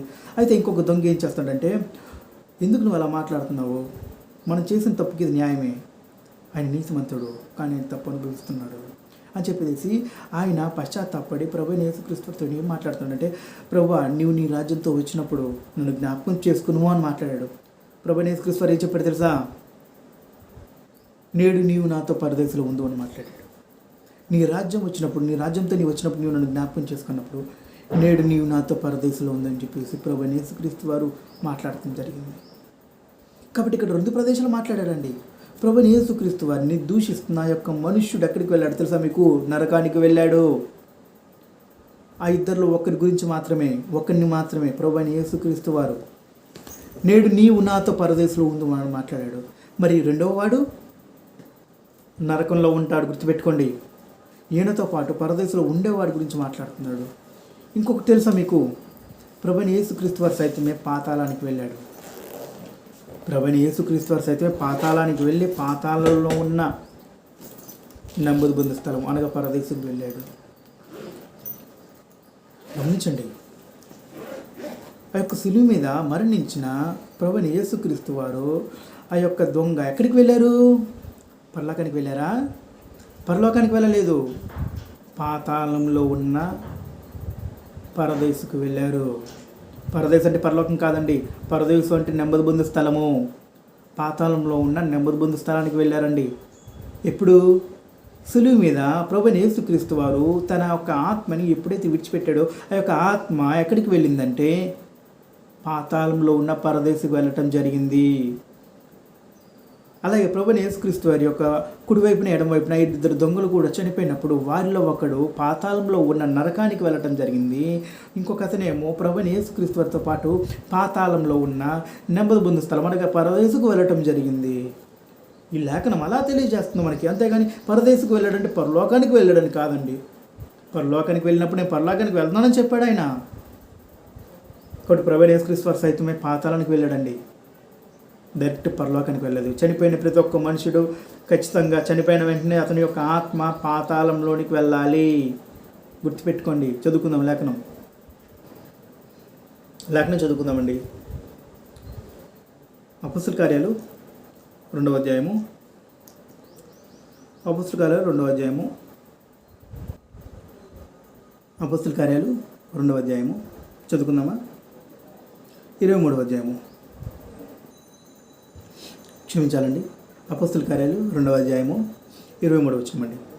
దేవుడు నిశ్చయించిన సంకల్పంను ఆయన భవిష్యత్ జ్ఞానంను అనుసరించి అప్పగింపబడిన ఈయనను మీరు దుష్టుల చేత సిలువ వేయించి చంపితిరి. మరణము ఆయనను బంధించి ఉంచుట అసాధ్యము గనుక దేవుడు మరణ వేదనలు తొలగించి ఆయనను లేపెను. ఆయనను గురించి దావీదు ఇట్లను, నేను ఎల్లప్పుడూ నా ఎదుట ప్రభువును చూచుంటిని, ఆయన నా కుడిపార్శ్వమున ఉన్నాడు గనుక నేను కదల్చబడను. కావున నా హృదయము ఉల్లసించను, నా నాలుక ఆనందించను, మరియు నా శరీరం కూడా నిలుకడగా ఉండును. క్షమించాలండి. మరియు నా శరీరము నిరీక్షణ కలిగి నిలుకడగా ఉండును. నీవు నా ఆత్మను పాతాళంలో విడిచిపెట్టవు, నీ పరిశుద్ధుని కుళ్ళు పట్టనీయవు. ఎవరి గురించి మాట్లాడుతున్నారు? ఇక్కడ ఒక్కొక్క లేఖనాన్ని మనము క్షుణ్ణంగా ఆలోచించాలండి. కాబట్టి ఆయనను గురించి దావీదు ఇట్లనను, నేను ఎల్లప్పుడూ నా ఎదుట ప్రభువును చూచుచుంటాను. ఎవరి గురించి? ప్రభువైన యేసుక్రీస్తు గురించి అనమాట. ఆయన నా కుడిపార్శ్వమున ఉన్నాడు కనుక నేను కదల్చబడను. ఎవరి గురించి అంటే ప్రభువైన యేసుక్రీస్తు వారి గురించి మాట్లాడుతున్నారు. కదల్చబడను. కావున నా హృదయము ఉల్లసించను, నా నాలుక ఆనందించను, మరియు నా శరీరము కూడా నిరీక్షణ కలిగి నిలుకడగా ఉండను. నా శరీరము ఎవరి గురించి మాట్లాడుతున్నాడు? మరియు నా శరీరము కూడా నిరీక్షణ కలిగి నిలుకడగా ఉండను. నీవు నా ఆత్మను పాతాళంలో విడిచిపెట్టవు, నీ పరిశుద్ధిని కుళ్ళు పట్టనీయవు. ప్రభువైన యేసుక్రీస్తు వారి గురించి మాట్లాడుతున్నట్టు, నీవు నా ఆత్మను పాతాళంలో విడిచిపెట్టవు, నీ పరిశుద్ధిని కుళ్ళు పట్టనీయవు. ప్రభువైన యేసుక్రీస్తు వారి గురించి. ప్రభువైన యేసుక్రీస్తు వారి యొక్క శరీరము కుళ్ళిపోలేదండి. ప్రభువైన యేసుక్రీస్తు వారి యొక్క శరీరం కుళ్ళిపోలేదు. కాబట్టి ప్రభువైన యేసుక్రీస్తు వారి యొక్క శరీరం కూడా పాతాళంలో విడిచిపెట్టబడలేదు. గుర్తుపెట్టుకోండి. ప్రభువైన యేసుక్రీస్తు వారి యొక్క శరీరము పాతాళంలో విడిచిపెట్టబడలేదు. ప్రభువైన యేసుక్రీస్తు వారు పాతాళంలోనికి వెళ్ళారని మాట్లాడుతున్నాడు. ప్రభువైన యేసుక్రీస్తు వారు సిలువ మీద ఉన్నప్పుడు ఆ యొక్క దొంగతోటి, నేడు నీవు నాతో పరదేశంలో ఉండు అని మాట్లాడాడు కదా. కాబట్టి ప్రభువైన యేసుక్రీస్తు వారు పాతాళంలో ఉన్న యొక్క పరదేశకు వెళ్ళడం జరిగింది. కాబట్టి పరదేశకు వెళ్ళినప్పుడు ఆయన యొక్క ఆత్మ పరదేశంలో విడిచిపెట్టబడలేదట. గుర్తుపెట్టుకోండి. పరదేశంలోనే ఉండిపోలేదు ప్రభువైన యేసుక్రీస్తు వారు, కానీ పరిశుద్ధులు ఉండిపోయారు అక్కడే. కానీ ప్రభువైన యేసుక్రీస్తు వారు మాత్రం ఉండిపోలేదు పరదేశంలో. అదే మాట్లాడుతుంది లేక, నీవు నా ఆత్మను పాతాళంలో విడిచిపెట్టవు. పాతాళము చెప్పని ఇందాక మాట్లాడే ప్రభువైన యేసుక్రీస్తు వారు పాతాళము అనగా ప్రభువైన యేసుక్రీస్తు నేడు నీవు నాతో పరదేశంలో ఉండు అన్నాడు కదా. కాబట్టి ప్రభువైన యేసుక్రీస్తు వారు మరణించిన వెంటనే పరదేశకు వెళ్ళటం జరిగింది. శరీరం సిలువ మీద ఉన్నప్పుడు శరీరం నుంచి ఆయన యొక్క ఆత్మ వెళ్ళినప్పుడు ఆ యొక్క ఆత్మ పరదేశకు వెళ్ళటం జరిగింది. కాబట్టి పరదేశకు వెళ్ళినప్పుడు ఈ యొక్క పరదేశంలో ఉన్న ప్రభువైన యేసుక్రీస్తు వారి యొక్క ఆత్మ అంట మరలా తిరిగి భూమి మీదకి వస్తుందంట. మరలా తిరిగి భూమి మీదకి వచ్చినప్పుడు ఏ శరీరం అయితే ఉందో ఆ యొక్క శరీరాన్ని ధరించుకొని ప్రభువైన యేసుక్రీస్తు వారు పునరుత్థానమవుతున్నమాట. అందుకే ప్రభువైన యేసుక్రీస్తు వారిని వెంబడించిన మరియ మార్తలు ఆ యొక్క సమాధి యొద్దకి ఆదివారం నాన్న వెళ్ళినప్పుడు ఆయన యొక్క శరీరం కనిపించలేదు. కారణం ఏంటంటే మరలా తిరిగి ఆయన మరలా తిరిగి ఆత్మరూపంగా ఆత్మగా వచ్చి ఆ యొక్క శరీరాన్ని ధరించుకొని వారికి కనిపించడం జరిగింది. గుర్తుపెట్టుకోండి. శరీరాన్ని విడిచి వెళ్ళినప్పుడు ఆ యొక్క శరీరాన్ని సిలువ మీద నుంచి దించి వాళ్ళు సమాధి చేయటం జరిగింది. ఆ యొక్క గుహలో పెట్టడం జరిగింది. అయితే ఆ యొక్క ఆత్మ ప్రభువైన యేసుక్రీస్తు వారి యొక్క శరీరాన్ని విడిచిన ఆయన యొక్క ఆత్మ పాతాళానికి వెళ్ళటం జరిగింది. అనగా నెమ్మది పొందు స్థలానికి వెళ్ళటం జరిగింది. గమనించండి, ప్రభువైన యేసుక్రీస్తు వారు సైతమే చనిపోయిన వెంటనే ఆ యొక్క విధిని చూపించడం, మార్గాన్ని చూపించడం జరిగింది. మనిషి చనిపోయిన వెంటనే ఖచ్చితంగా ఇదిగో ఇదే మార్గము, చనిపోయిన వెంటనే ఈ విధంగా ఇలా వెళ్ళాలి అని చెప్పేసి ప్రభువైన యేసుక్రీస్తు వారు సైతమే మరణించిన వెంటనే పరదేశకు వెళ్ళాడు. పరదేశకు వెళ్ళిన తర్వాత ఈ యొక్క లేఖనాలు మనకు తెలియజేసినప్పుడు, నీవు నా ఆత్మను పాతాళంలో విడిచిపెట్టవు అని చెప్పేసి మాట్లాడినప్పుడు ప్రభువైన యేసుక్రీస్తు వారు మరలా తిరిగి భూమి మీదకి వచ్చాడు. చదువుకున్న లేఖనం, ప్రభువైన యేసుక్రీస్తు వారు పాతాళంలో నుంచి మరలా తిరిగి భూమి మీదకి వచ్చినప్పుడు, మరణించి ప్రభువైన యేసుక్రీస్తు వారు తన శరీరం మందు శిలువ మీద మరణించినప్పుడు ఆయన యొక్క ఆత్మ పాతాళానికి వెళ్ళినప్పుడు వెళ్ళి తిరిగి మరలా భూమి మీదకి రావడం జరిగింది. ఆయన శరీరాన్ని ధరించుకొని ఆయన యొక్క శిష్యుల్ని సందర్శించడం జరిగింది. చదువుకుందాం లేఖనం. యోహాను సువార్త 20వ అధ్యాయము 1వ అధ్యాయం చదువుకుందాము. ఆదివారం ఇంకనూ చీకటిగా ఉన్నప్పుడు మగ్దలేని మరియు పెందలకడ సమాధి యొద్దకు వచ్చి సమాధి మీద ఉండిన రాయి తీయబడి ఉన్నట్టు చూచాను కనుక ఆమె పరిగెత్తుకొని సీమోనును పేతురును యేసు ప్రేమించిన మరి ఒక శిష్యులను వద్దకు వచ్చి ప్రభువును సమాధిలో నుండి ఎత్తుకుపోయిను ఆయనను ఎక్కడ ఉంచారో ఎరుగుమని చెప్పిరి. ఇక్కడ ఏమని మాట్లాడుతున్నారంటే, ప్రభువైన యేసుక్రీస్తు వారి శరీరం, అంతకుముందు ప్రభువైన యేసుక్రీస్తు వారు ఆయన యొక్క శరీరాన్ని విడిచి వెళ్ళినప్పుడు ఆ యొక్క పుట్టి శరీరాన్ని తీసుకువెళ్ళి సమాధిలో పెట్టడం జరిగిందండి. కాబట్టి ప్రభువైన యేసుక్రీస్తు వారు మరలా భూమి మీదకి వచ్చాడు కాబట్టి, పాతాళంలో నుంచి భూమి మీదకి వచ్చాడు కాబట్టి మరలా ఆయన యొక్క శరీరాన్ని ధరించుకొని సమాధిలో నుంచి బయటికి రావడం జరిగింది. కాబట్టి వీరికి ప్రభువైన యేసుక్రీస్తు వారి శరీరం కనిపించలేదు. ఆ యొక్క సందర్భాలు మాట్లాడుతున్నారు. అయితే ఇంకొక చోట ప్రభువైన యేసుక్రీస్తు వారు పాతాళం నుంచి వచ్చి ఆయన శరీరాన్ని ధరించుకున్నాడు కాబట్టి ఇప్పుడు శరీరం ముందు కనపడుతున్నాడు వారికి. ఇలా చదువుకుందాం లేక యోహాను సువార్త 20వ అధ్యాయము 16వ వచనం నుంచి. యేసు ఆమెను చూచి మరియా అని పిలిచెను. ఆమె ఆయన వైపు తిరిగి ఆయనను హెబ్రీ భాషతో రబ్బుని అని పిలిచెను. ఆ మాటకు బోధకుడని అర్థము. యేసు ఆమెతో, నేను ఇంకనూ తండ్రి యొద్దకు ఎక్కిపోలేదు గనుక నన్ను ముట్టుకొనవద్దు. అయితే నా సహోదరుడి దగ్గరికి వెళ్ళి నా తండ్రియు మీ తండ్రియు, ఈ వేరే సంగతి అనుకోండి. అయితే యేసు ఆమెతో, నేను ఇంకనూ తండ్రి యొద్దకు ఎక్కిపోలేదు గనుక నన్ను ముట్టుకొనవద్దు. నేను తండ్రి యొద్దకు ఎక్కిపోలేదు, ఇంకా తండ్రి యొద్దకు ఎక్కిపోలేదంట. ఆ తండ్రి ఎక్కడ ఉన్నాడు? పరలోకంలో ఉన్నాడు. గుర్తుపెట్టుకోండి, తండ్రి ఎక్కడ ఉన్నాడు అంటే పరలోకంలో ఉన్నాడు. కాబట్టి ప్రభువైన యేసుక్రీస్తు వారు ఏం తెలియజేస్తాడంటే, నేను తండ్రి యొద్దకు ఎక్కిపోలేదు. మరి ఎక్కడికి వెళ్ళాడు? చెప్పాడు కదా శిలువ మీద ఉన్నప్పుడు, నేడు నీవు నాతో పరదేశంలో ఉందువు చెప్పాడు కదా. ప్రవచనం విన్నారు కదా. ఎక్కడ? అపోస్తుల కార్యాలు 2వ అధ్యాయంలో. అపోస్తుల కార్యాలు 2వ అధ్యాయంలో దావీదు గారు ప్రవచనం విన్నారు కదా. నీవు నా ఆత్మను పాతాళంలో విడిచిపెట్టవనియు ప్రభువైన యేసుక్రీస్తు వారు మాట్లాడారు కదా. నేడు నీవు నాతో పరదేశంలో ఉండు అని. కాబట్టి పరదేశం, అందుకే మీకు ముందుగా నేను చెప్పానంటే పాతాళం అనేది ఒకటి ఉంది, పాతాళంలో పరదేశం అనేది ఒకటి ఉంది, యాతనకరమైన స్థలం అనేది ఒకటి ఉంది. గమనించండి, పాతాళం అనేది ఒకటి ఉన్నప్పుడు పాతాళంలో యాతనకరమైన స్థలం ఉంది, నెమ్మది పొందిన స్థలం ఉంది. కాబట్టి పాతాళంలో ఉన్న పరదేశికి ప్రభువైన యేసుక్రీస్తు వారు వెళ్ళటం జరిగింది. వెళ్ళి తిరిగి మరలా భూమి మీదకి రావడం జరిగింది. వచ్చినప్పుడు తమ యొక్క శిష్యురాళ్ళకు కనిపించినప్పుడు ప్రభువైన యేసుక్రీస్తు, నీవు నన్ను ముట్టుకొనవద్దు, ఎందుకనగా నేను ఇంకా తండ్రి యొద్దకు ఎక్కిపోలేదు. చాలామంది ఏం ఆలోచిస్తారంటే ప్రభువైన యేసుక్రీస్తు వారు మరణించిన తర్వాత పరలోకానికి వెళ్ళాడని ఆలోచిస్తారు. మరణించిన వెంటనే ప్రభువైన యేసుక్రీస్తు వారు పరలోకానికి వెళ్ళలేదు, పాతాళానికి వెళ్ళాడు. కాబట్టి ప్రభువైన యేసుక్రీస్తు వారు ఏం తెలియజేస్తారంటే, నీవు నన్ను ముట్టుకొనవద్దు, నేను ఇంకనూ తండ్రి యొద్దకు ఎక్కిపోలేదు అని చెప్పేసి ప్రభువైన యేసుక్రీస్తు వారు తెలియజేస్తున్నారు. కానీ నరుడివి క్రీస్తువుని చెప్పుకుంటున్నాను, నీవేం ఆలోచించేస్తున్నావు?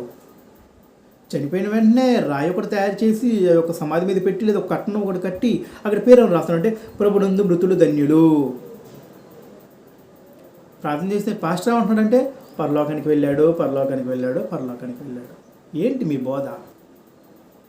దయ్యము బోధ, అపవాది బోధ, గుడ్డివాడు గుడ్డి త్రోవకి నడిపించే బోధ. అది క్రైస్తవ్యం కాదది.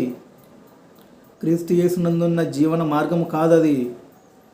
ప్రభువైన యేసుక్రీస్తు వారు సైతమే నేను మరణించిన తర్వాత నెమ్మది స్థలానికి వెళ్ళాను అని చెప్పేసి ఒక విధి చూపించి మరలా తిరిగి భూమి మీదకి వచ్చి నేను ఇంకా తండ్రి యొద్దకు ఎక్కిపోలేదు కనుక అని చెప్పేసి మాట్లాడి ఆ తర్వాత పరలోకానికి ఆయనకి ఎక్కిపోయాడు. కాబట్టి ఆ యొక్క విధానం చూపించినప్పుడు చనిపోయిన వెంటనే పరలోకానికి వెళ్తాడని చెప్పేసి నువ్వెందుకు బోధిస్తున్నావు?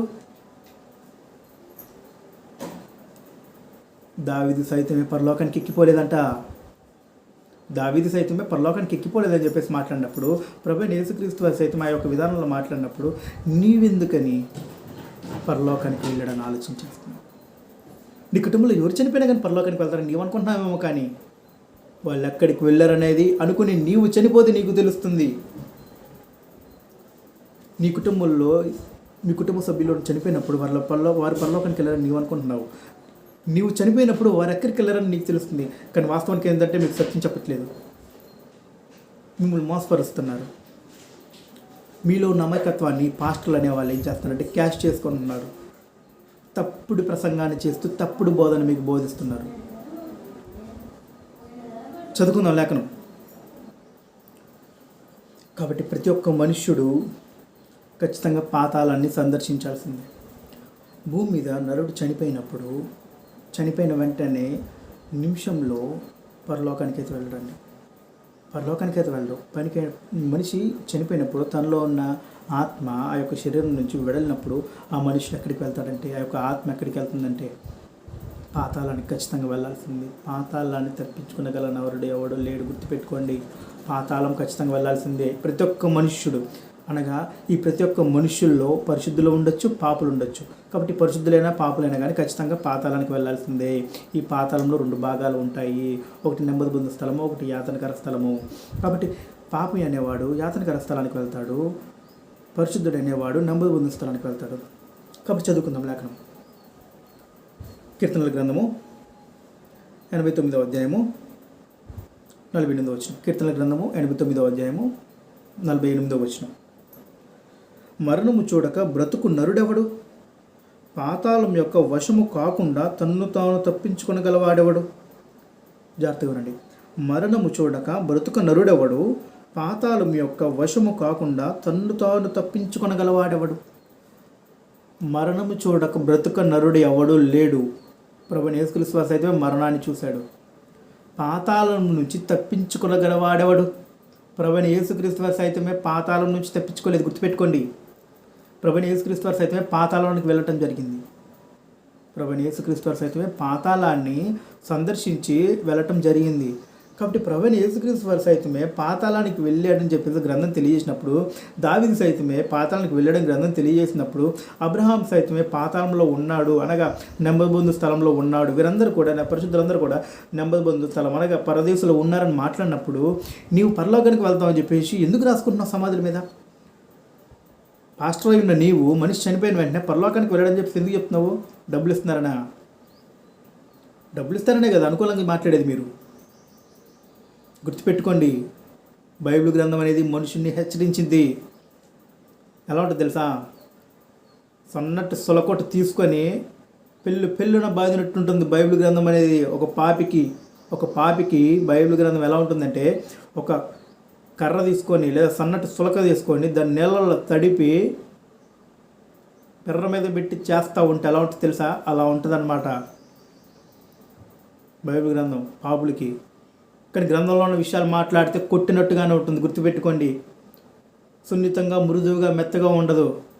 బైబిల్లో ఉన్న మాటలు సున్నితంగా మృదువుగా మెత్తగా ఉండవు. కానీ మీరేం చేస్తారు? మీరు చెప్పే మాటలు అలాగే ఉంటాయి. మీరు గుంట్లో పడేది కాకుండా మీతో పాటు వారిని కూడా గుంట్లోకి తీసుకెళ్తే లాక్కెళ్తున్నారు. కాబట్టి గుర్తుపెట్టుకోండి, గుంట్లోకి లాక్కెళ్ళేది అపవాది. గుర్తుపెట్టుకోండి. చాలామంది మీరు ఎందరైతే ఈ యొక్క వీడియో చూస్తున్నారో అందరూ గుర్తుపెట్టుకోండి. లేఖనాలు చదవండి, ఇలా ఉన్నాయో లేవో మీరు. మనుషుడు చనిపోయిన వెంటనే ఖచ్చితంగా పాతాళానికి వెళ్ళాల్సిందే. పరిశుద్ధుడైన కానీ పాపి అయినా కానీ పాతాళానికి వెళ్ళాల్సిందే. పాతాళానికి వెళ్ళాల్సిందే. ఈ యొక్క పాతాళంలో నరకం ఉంటుంది, నెమ్మది పొందు స్థలం ఉంటుంది. పరిశుద్ధుడైతే నెమ్మది పొందు స్థలానికి వెళ్తాడు, పాప అయితే నరకానికి వెళ్తాడు.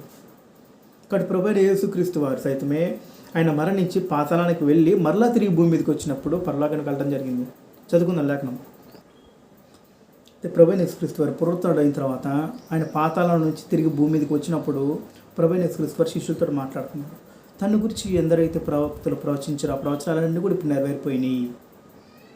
నేను పాతాళానికి వెళ్తానని చెప్పేసి దావీదు మాట్లాడాడు కదా, కాబట్టి పాతాళానికి వెళ్ళాను. నేను పాతాళం నుంచి తిరిగి వస్తానని చెప్పేసి దావీదు మాట్లాడాడు కదా, కాబట్టి పాతాళం నుంచి తిరిగి వచ్చాను. సిలువ మీద మరణిస్తానని చెప్పాను కదా, కాబట్టి అనేకమైన లేఖనాలు అనేవి ప్రవచనాలు అన్నప్పుడు అవన్నీ నెరవేరని చెప్పేసి ప్రభువైన యేసుక్రీస్తు చెప్తున్నారు.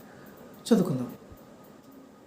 లూకా సువార్త లూకాసు వార్త 24వ అధ్యాయము 44 వచనం చదువుకుందాం. అంతటా ఆయన, మోషే ధర్మశాస్త్రంలోను ప్రవక్తల గ్రంథంలోను కీర్తనలోను నన్ను గూర్చి వ్రాయబడినవన్నీ నెరవేరవలనని నేను మీ యొద్ద ఉండినప్పుడు మీతో చెప్పిన మాటలు నెరవేరునని. అర్థమవుతుంది. ప్రభువైన యేసుక్రీస్తు వారి గురించి మాట్లాడిన యొక్క ప్రవచనాలన్నీ కూడా నెరవేరిపోయినాయి అని చెప్పేసి ప్రభువైన యేసుక్రీస్తు వారు మాట్లాడుతున్నారు. వారితో చెప్పాను, అప్పుడు వారు లేఖనంలో గ్రహించినట్లు ఆయన వారి మనస్సును తెరిచెను. కాబట్టి ప్రభువైన యేసుక్రీస్తు వారు పునరుత్థానుడైన తర్వాత ఆయన గురించి ఎందరైతే ప్రవక్తలు ప్రవచించారో యొక్క లేఖనాలన్నీ కూడా నెరవేరినాయి అని చెప్పేసి ప్రభువైన యేసుక్రీస్తు తెలియజేశారు. తర్వాత ఏం జరిగిందో తెలుసా మీకు? ప్రభువైన యేసుక్రీస్తు వారు మరణించిన తర్వాత తన శరీరాన్ని విడిచి పాతాళానికి వెళ్ళిన తర్వాత, అనగా పరదేశకు వెళ్ళిన తర్వాత మరలా తిరిగి భూమి మీదకి వచ్చి ఆయన శరీరాన్ని ధరించుకొని ఏం చేశారు తెలుసా? ఈ యొక్క సంగతులు నెరవేరినాయి అని చెప్పిన తర్వాత ప్రభువైన యేసుక్రీస్తు వారు లూకాసు వార్త 24వ అధ్యాయంలో 50వ వచనంలో వారితో మాట్లాడుతున్నాడు. ఆయన బెతనియా వరకు వారిని తీసుకుని పోయి చేతులెత్తి వారిని ఆశీర్వదించాను. వారిని ఆశీర్వదించుచుండగా ఆయన వారిలో నుండి ప్రత్యేకింపబడి పరలోకమునకు ఆరోహణుడాయను. వారు ఆయనకు నమస్కారం చేసి మహా ఆనందంతో యెరూషలేముకు తిరిగి వెళ్ళిరి. అర్థమవుతుందండి. వారిని ఆశీర్వదించుచుండగా ఆయన వారిలో నుండి ప్రత్యేకింపబడి పరలోకమునకు ఆరోహణుడాయను. ఎప్పుడు వెళ్ళాడు ప్రభువైన యేసుక్రీస్తు వారు పరలోకానికి? ఎప్పుడు వెళ్ళాడు?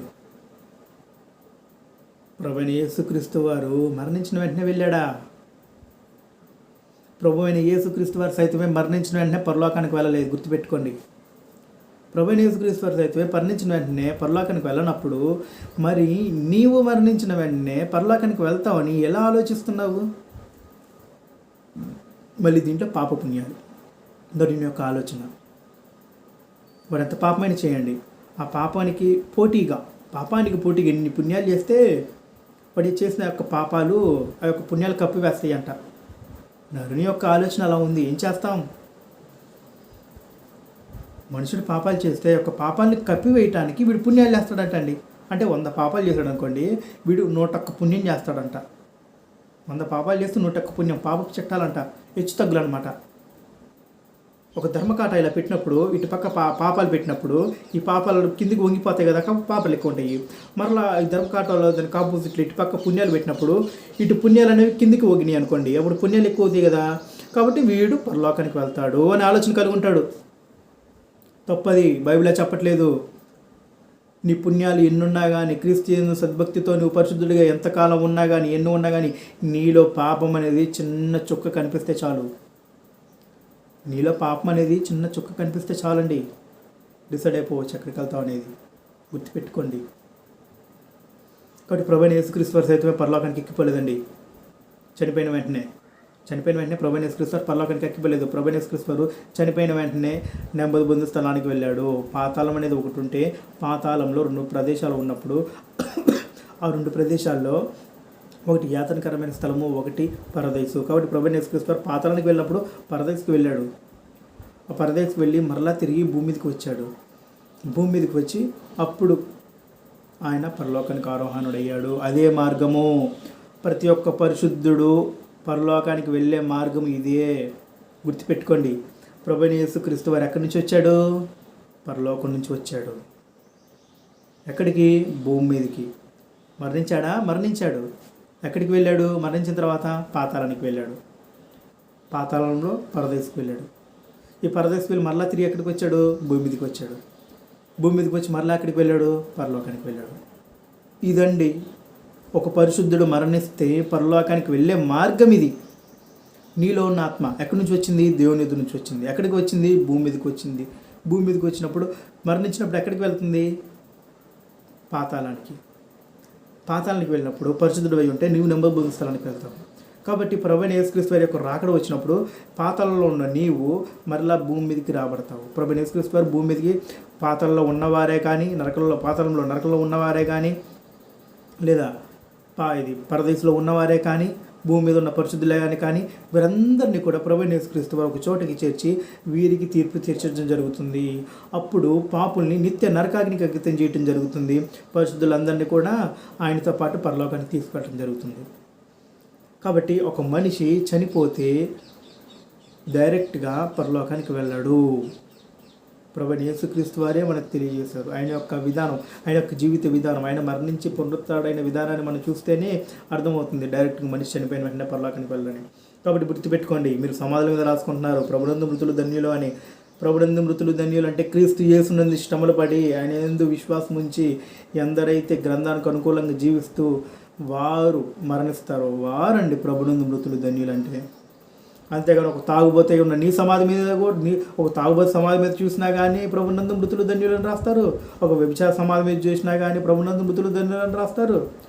ఇంకొకటి ఏంటంటే ఆశ్చర్యం, ఒక పాపి సమాధి దగ్గరికి వెళ్ళి ఒక పాస్టర్ గారు వెళ్ళి ఏమని మాట్లాడతారంటే, ప్రభునందు మృతులు ధన్యులు, పరలోకంలో నీ యొక్క ఆత్మ ఉంది, నీ పితల దగ్గరికి నీ ఆత్మ చేర్చబడింది అని చెప్పేసి ప్రార్థన చేసి పాటలు పాడతాడండి. ఎందుకండి ఇది? ఎవరిని కష్టపెట్టాలనో ఎవరిని బాధ పెట్టాలని కదా మాట్లాడుతుంది. గ్రంథం మాట్లాడింది కాబట్టి నేను మాట్లాడుతున్నాను, గుర్తుపెట్టుకోండి. గ్రంథం మాట్లాడింది కాబట్టి నేను మాట్లాడుతున్నాను. గ్రంథం మౌనంగా ఉన్న చాట గౌనంగా ఉంటాము. ఎవరేమనుకున్నా ఏమనుకున్నా కానీ నాకు అభ్యంతరం ఏం లేదు. గ్రంథం ఇలా మాట్లాడుతుంది కాబట్టి నేను ఇలా మాట్లాడుతున్నాను. జాగ్రత్తగా ఆలోచించేయండి. ఎవరు పరలోకానికి వెళ్తారు? ఎప్పుడు వెళ్తారు? చనిపోయిన వెంటనే మాత్రం నరుడు పరలోకానికి వెళ్ళాడు, గుర్తుపెట్టుకోండి. మనం మొదటి నుంచి మాట్లాడుకున్నట్లయితే పాతాళం ఉంటుంది.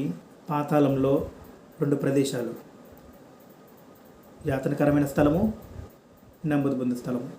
యాతనకరమైన స్థలానికి నరకము అని ఉంది, వేదనకర స్థలం అని ఉంది.